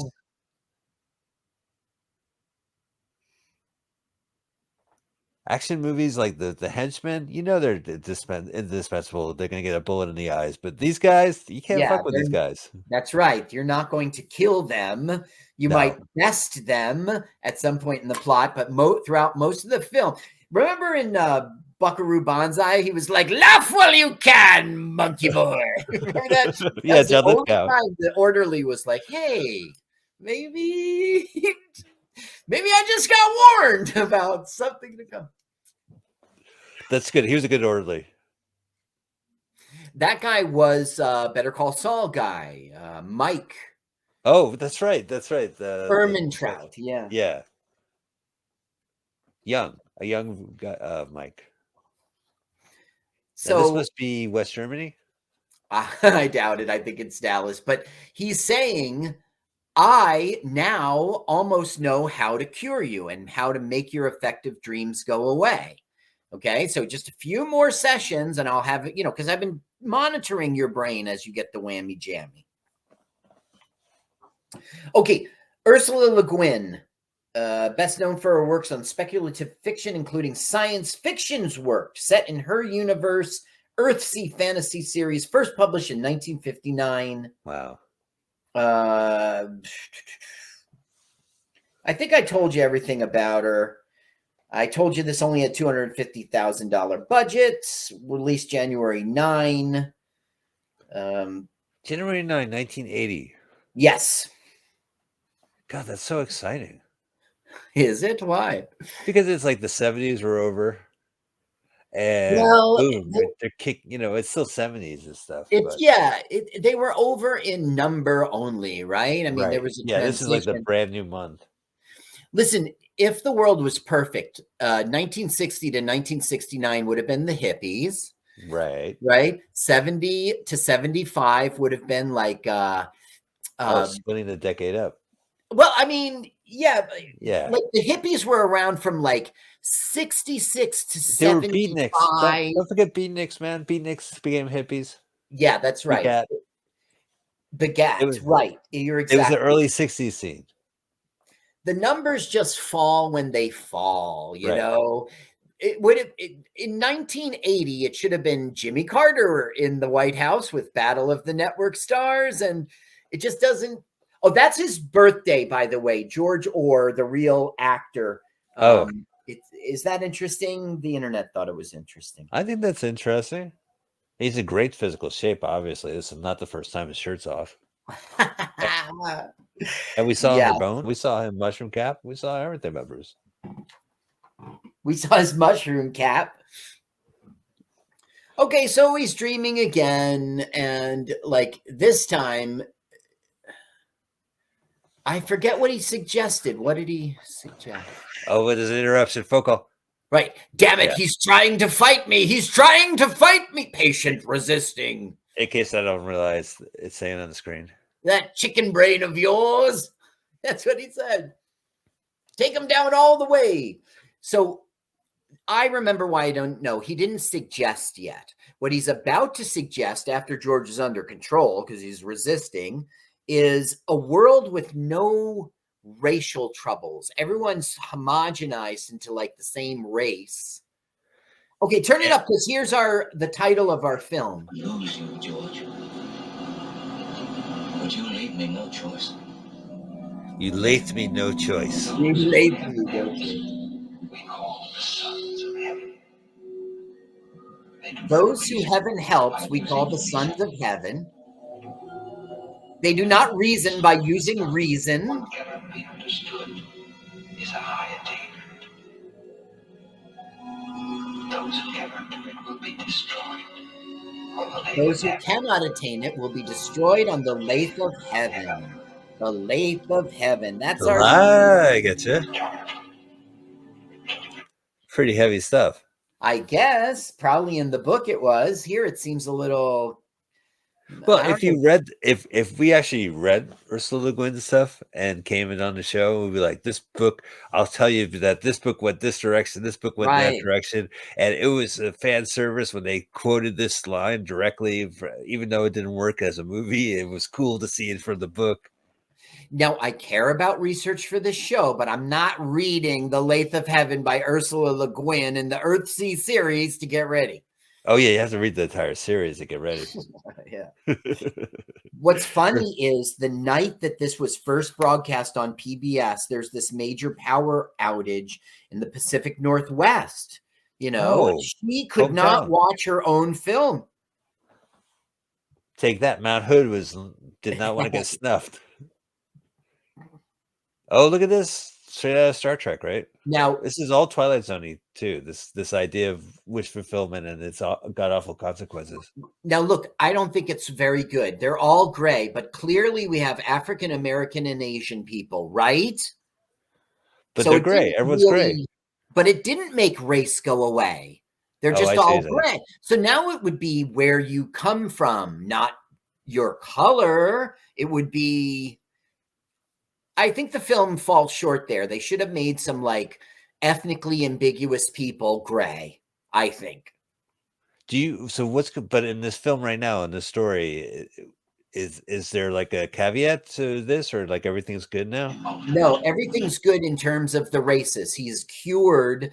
And as he's walking him out, he's going to say, I have a surprise for you. I know how to effectively dream. I'll be the dreamer going forward. And look at all our progress. We've eliminated overpopulation, and we have eliminated the race problem. Now they spray painted, I'm not kidding, that spray paint 600 extras for this segment. All right, I'm looking forward to spray paint to 600. I don't think I've seen a film ever do that. You know, this guy, the Doctor, is bad news, man, right? I mean, sounds like a eugenics fascist, you know, just Dallas. Ebonic. Eugenic. Wait, Eugenics. no, Eugenics. Eugenics. Yeah. Well, okay, look, he's our bad guy, but I don't agree with you that he's a eugenics person. He was trying to get Overpopulation. rid of the. He thinks he's trying to get rid of the world's problems of overpopulation and racism. So he wasn't a eugen. Well, no, but I think he's a fascist. I think like even for the good intentions, it's caused a single-minded like he's gonna do it, you know, and Right. and then we see what happens, and then It's always a miscalculation, a Yeah. misfire. So you think he's a fascist? Which I you think he's like really the bad guy. Yeah, like this is Okay. like his good intentions. He does it for what he feels are good intentions, but he's such a like the fact that he's the one who's gonna do it, and he's like using it's this guy. megalomaniac. Yeah. Welcome to Dr. Haver's Palace of Dreams. Congratulations, George. You're the man of the hour. Let's listen to the whole thing. Don't turn Don't say the whole thing. I know I've been working very hard, but I think you'll agree it's been well worth the effort. Yeah, megalomaniac. Well, I don't think I can take another big day. George, today I've cured you. Ta-da! You'll no longer have effective dreams. Look how George doesn't believe it. Yeah. It's quite simple. You have had your last effective dream. Bullshit. Bullshit, Mike. You dreamt you lost the ability to dream. Doctor looks like Matt Berry. What? Who's Matt Berry? From the vampire movie, the British guy. Oh, I don't know why I laughed. It looks like Dr. Zaius to me. Yeah. In that outfit. There are no aliens here, George. No, they're not permitted in this part of the building. Now check out what he says next. In fact, when I begin to dream, they're the first thing I'm going to get rid of.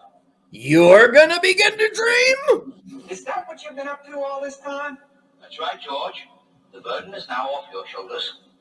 And onto yours. Now here's why you're right, Mike. Watch how he reacts to this. Now you listen to me, George Orr. You come into my office with the greatest power that mankind has ever known, and all you want to do is to be cured of it. The dreams don't work, you tell me. They go wrong, you tell me. Well, there's nothing wrong with the dreams, my friend. Dreams. The problem lies with the dreamer! The dreamer. Unlike me, who's gonna know what he's doing. Well, now, George, you must be tired. Go to your Another room. one of those. Go home. Go home. You're exhausted. Here, I'll use this vertical escalator to get us down. Great invention, this vertical escalator, but it's de-escalating us right now, Doctor. I don't understand. You know what the worst part of going in those glass elevators is when Captain America is there with Hydra soldiers. You're like, it's really awkward at that moment. Hell Hydra. It's an awkward ride. Yeah. Yeah. I liked in that when he's like, does anyone want to get out? That was a different one, though. That was in the elevator. Yeah. Who was it? It was Mr. Handsome. He was the senator. All right, never mind. Right. Robert Redford. Oh, Mr. That's right. Frank Grillo. Okay. I don't believe this number adds up to 600 extras. Do you? What's painted in behind them? They're spray painted. They're all their body. That is bizarre. That's their response? Yeah, what to get rid of racism was to make everyone the same race. The greatest numb. Progress, George. Progress. Let's listen. Let's listen. Made in the past 6,000 years. Well, do you think with all of this progress, you can help me to find Heather?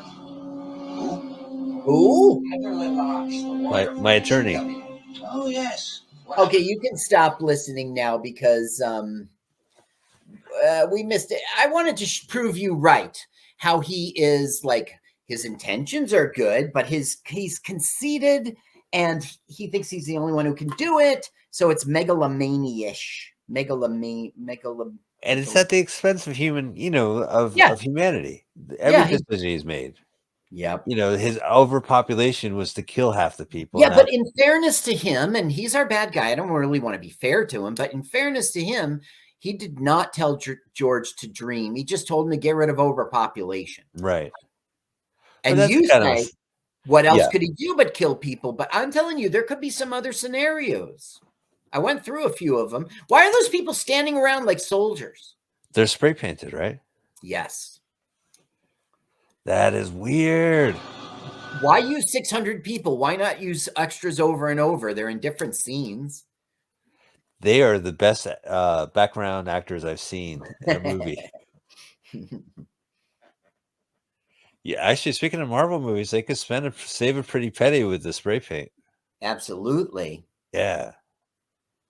Maybe shoot outside Georgia while they're at it. I'm walking down the street. Georgia.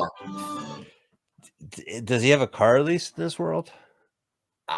We won't see him in a car, but he is going to get to his home, ocean home again, seaside. Okay, so now he is in a shop that's run by an alien. Look, they make a joke of junk. It's like a secondhand store, but a curiosity shop, and it's run by an alien. I do apologize for talking over you, Carl, because when he was talking about what exactly did he do to the aliens, it sounds like he kind of pushed them out, right? No, he made them peaceful. They still invaded, but he turned it so that they were nice. Gotcha. And they were misunderstood. And then Dr. Haber called Washington to say, they're peaceful, stop killing them. I guess. Okay, George, how did you know my name? Field of perception is mutual. Do you wish an object? You wish an object? Please continue this activity.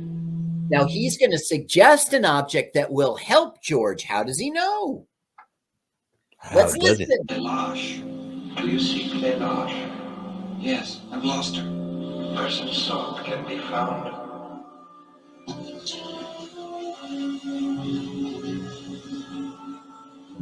This is a 45 of, guess which song? Is it acceptable? Oh, Yesterday, from the movie Yesterday. Correct. Thank you very much. Clarity is pleasurable. Clarity is pleasurable. With a little help from my friends? My alien buddy? I'm sure that in the book, it's well explained why the aliens, they say something, but they don't hit the mark, you know? They convey a message that I see what you're trying to say, alien, you know, clarity is pleasurable. What? Okay. So when things are understood, we feel good. Okay, I guess. It is a nice touch that she's using the Beatles. I'm sure like hippies like to always stick with hippie stuff. Let's listen. Maybe we'll get a copyright violation. Turn it on. It's the cover version. You're egging this on. Okay. Oh, yeah. That's John. That's John with no H. John Lennon with no H. Singing. That's John McCartney. Yeah, singing. John McCartney. George Starr on guitar, drum. Now he's dreaming. Doesn't Ricky Preston come on and join them on piano? No. Yeah. Is that his name? It's Billy Preston. Billy Preston. Right. The fifth Beatle. Not. Murray the K was a fifth Beatle too. Yeah, everybody wants to say they're the fifth Beatle, including Pete Best. Pete Best, right. Well, you know, Pete Best had a solo album called Best of the Beatles. Yeah. Mm-hmm. Yeah. God bless him. It isn't Pete better. Okay, so now he's dreaming Heather back into his life. And I guess he undoes the gray because she's African-American and he's white again. And they're married. You know what? I just realized the doctor said go home. Yeah. And he goes home, and after a long day, he dreams, and he dreams that... And it's effective. Yeah. She should have locked him up. Super effective. It reminds me of Pokemon. Really? How so? In Pokemon, you do a move and they do a move, and your move is super effective, so it beats the other guy. That's the... Gotcha. It's a turn-based battle. I only know that from kids, you know, from having kids and they're playing Pokemon, and I see it on TV. You ever secretly root for Team Rocket? Oh, like you want them to Team win? Rocket. Sure, hashtag Team Rocket. I mean, they have the best sound. They sound like You hear- Snagglepuss. Right. Yeah. I mean, Meowth could be from Jersey, right? You hear? I would have a beer with Meowth. You hear his Meowth accent. is from Jersey, yeah. Bergen County. Jesse is hot. I'm Team Rocket, man. They have like New Jersey feeling to it. Yeah, they got vibe. Okay, now they're happy and married and all is right with the world. So what could go wrong? Well, Haber could start trying to effectively dream. Now, this is weird and it hasn't been introduced in the film before. Haber's gonna dream. He's not dreaming yet, but like the wind starts blowing and their curtains around and they feel uneasy. They're just getting their spider sense tingling. Right. That Haber's up to no good. That's so a they good rush to analogy. stop him. Yeah. Because I feel like he's Spider-Man. And then Dr. Octopus took Spider-Man, which is actually true in this comics. I'll stop though for you. But maybe Spider-Man's not a good example.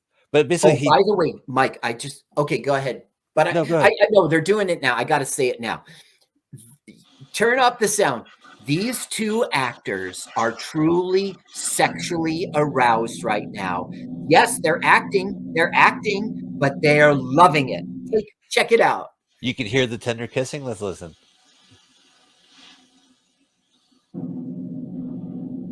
Now you were in the middle of a thought. Go ahead. The spider sense is tingling. It's kind of hard. Well, he's trying to replicate a Spider-Man. But we can't have two Spider-Mans in the universe. It's going to fuck shit up. It's not a good analogy at all. No, you'd have to like get Doctor Strange to undo a tangled Well, he's web a dreamer. Like the doctor who is overseeing the dreamer is trying to be a dreamer himself, and the dreamer's world is rocked. It's actually boner killing the moment. It's now taking away they're running to stop Haverman. She's like, George, I'm scared. I haven't felt anything like this before. And he's like, I did 4 years ago in April when we had a nuclear explosion. And she's like, what are you talking about? It's like, nobody remembers. Oh, you think Haberman's going to cause a nuclear explosion because he doesn't know? I don't think so. No, I mean, yes, I guess, but I don't understand the plot at this point. They just got a feeling. Haberman's not even dreaming yet. But that's the thing. Like, he's a genuine dreamer, the other guy. So that's the reason why his world is getting this wind blown. It's just like, because it's like his radar's up for it. Yeah, his radar's up. His gaydar is up. Here he is in the nuclear explosion. He's trying to explain to Heather right now what happened 4 years ago. That's when everything started, he's claiming. What was the day after? That was like in 81, right? So that was a movie about, post-nuclear war. We'll be holding at the station for the next 10 minutes. God damn it. Dream an express train, George. I guess this is all Dallas or Fort Worth. It might be the airport. This could be the airport. Now, I've been to Dallas Airport. I forget what it's called. DFW, something like that. Many, many times. But, of course, this is in 79. Right. It must be different. They didn't really have much rocks and fires back then. Look at the phone booth. I'll run. Bring. He'll check it for quarters because society's broken down. He's going to go in there and someone's going to knock on the booth. Hey, buddy, can you hurry up? I got to call my wife, tell her I survived. So just like he says now, since that day, I've been trying to tell myself that day was just a dream. But no, this is the dream. So are we in George's dream this whole time? Or is it the doctor's dream the whole time with George? Well, the doctor's starting to dream now for the first time. You see, he went under that. That's what you're saying. So now it's like, dream. Yeah, because he's like, Haberman. It doesn't pay off, though. Like, he's driving into the dream or something, and then they won't really confront each other, though.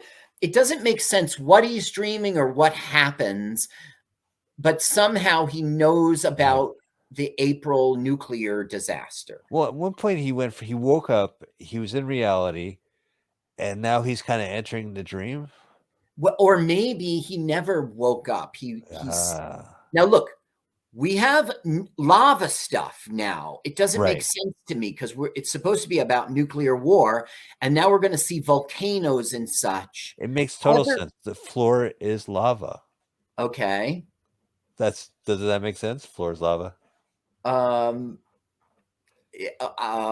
clearly you think it makes sense to you.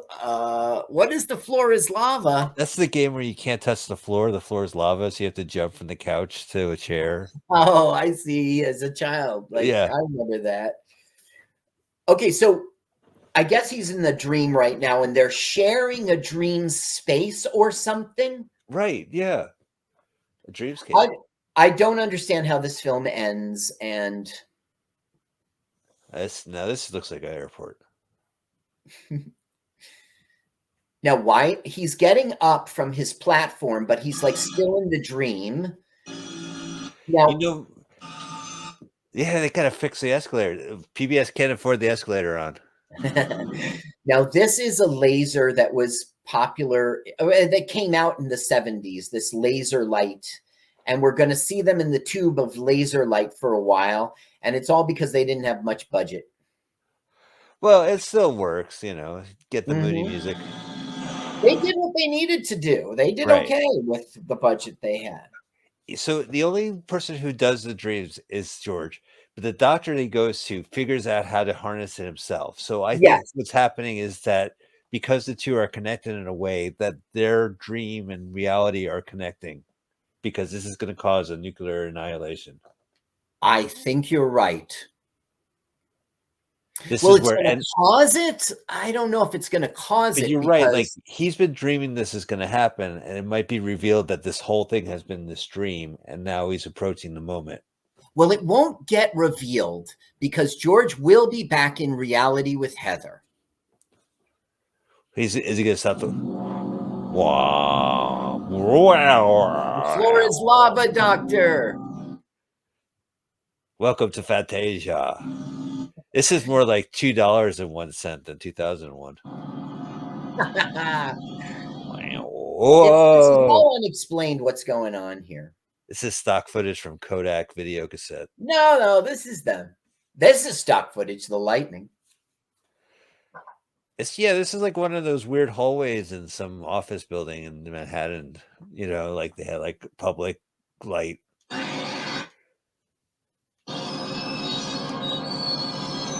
Now, Yeah, what's happening is, I guess, is Haber can't take it, and he's going to freak out, and then he's going to end up like institutionalized. I don't understand it. We're going to see this hand holding a glowing globe or something. Now, look, they're together. Are they yeah, confronting? They're about I to think choke so. each other. I think they both reached a dream world. As you said, like a mutual escape that they can Yeah, choke each they're other. in the dream together. Hi. Oops. Now, you see there's this reflection of underneath, like he's cupping it looks like a globe, but it's really the laser light. I don't understand it. They must just be at a sharper image for 20 minutes. Got the footage and ran. So That's it. somehow that was a cathartic moment that's supposed to be explaining our film. George, fatigue is evident. It's an alien talking to him. I did a lot today. So he isn't just a customer. He's like working in the store, I think. Oh, wow. I can't So say this whole now time because the reality always warps. the alien is his boss.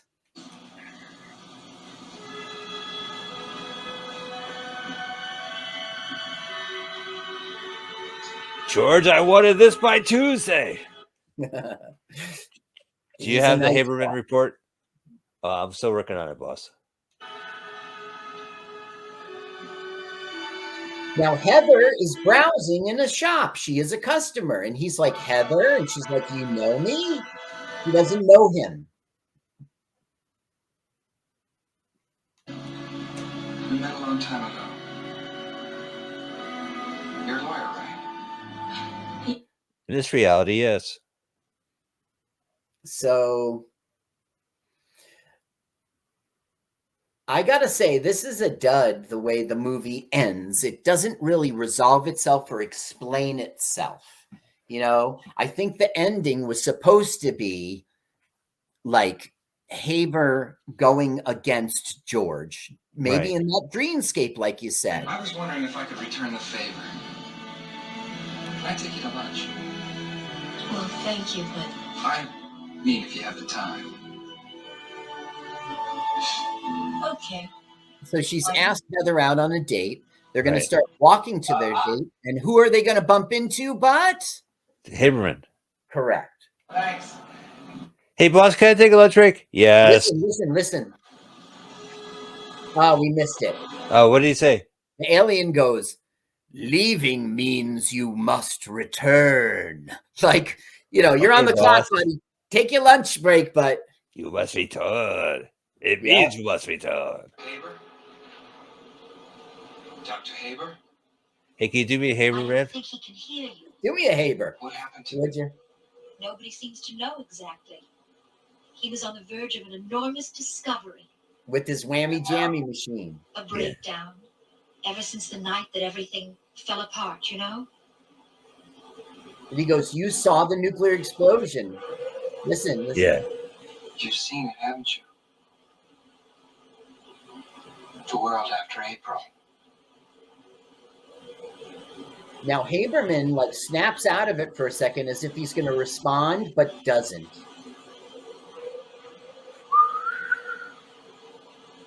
Yee. Look at that hair acting. Now the nurse puts his arms on his shoulder and then he just says, he's defeated again. Yeah. She doesn't want to. Don't get him started. Right. Okay. You It's know a who I Tuesday. am? I don't want it right now. I have This the is- power of infinite dreams. Haber. And Disney's the black hole, right? The villain wants to go in the black hole, and he does, and it's this hellscape where the villain is like the devil, and Right. they're going through purgatory, and they're going through the depths of hell, and they escape. Isn't that like this ending in a way that like it's what the doctor wanted? He wanted the ultimate power to change everything, and But he it couldn't handle it, and he. But the Now look, secret is they want to get something to eat because they're starving. So they get hot dogs. from the alien. Two Yeah, alien from the dogs. alien. You want alien crowd on it? Yeah, a little bit. What about you? Can I have some alien red onions and relish? Alien Yeah, relish? we have alien relish. This is the finest Venetian relish, sir. Oh, yeah, no, I love it. Venetian relish works really well on these dogs. All right. Hey, Carl. Yeah. What do you think of this amazing movie? I'm unsettled. It didn't end. It didn't end right. It just said, like, our time is done and we're going to stop now. You know what I mean? Like, I'm left, like, I was with the whole film until the final dream sequence. I don't know what happened. I don't really know what happened in the final dream sequence. I think that's maybe for the benefit of the story that like it's the apocalypse. Like they both pushed to the point where George felt it, and George approached him saying, "You're going to cause a nuclear war. You have to face it. This is what's going to happen." The doctor sees it and goes mental, but it causes. I don't know. I like this movie. I really do. I'll find the book, I guess. I haven't read a book all the way through in my life lately, but this might be the one. I really like this a lot. I feel like our show, a lot of movies we watch are really, really, really bad. So Yeah. this movie is beyond that. Like I think it's above. The quality is really good. Like it's a good movie, but I do agree with you. Like it does kind of go unhinged at the end, and we don't really know what's going on. Oh, thank you, Tandy and Radio Shack. Yep, that's right. Two different things in Texas, right, Tandy? Artware, Methodist I University. suggested this because I saw it when I was a kid, and I remember it from that sexual scene, and I remember liking it. I remember the eliminating race thing. Yeah. Did you get an erection watching this again? You could tell me. No.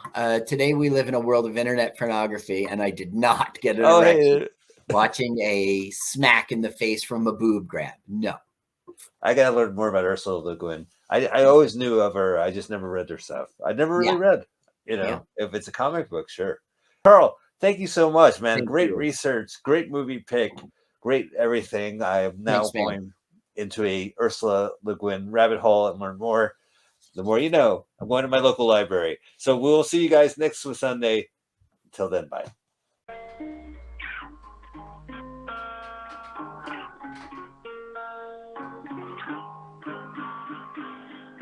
Let's watch full-length movie on YouTube with Michael Spiegelman.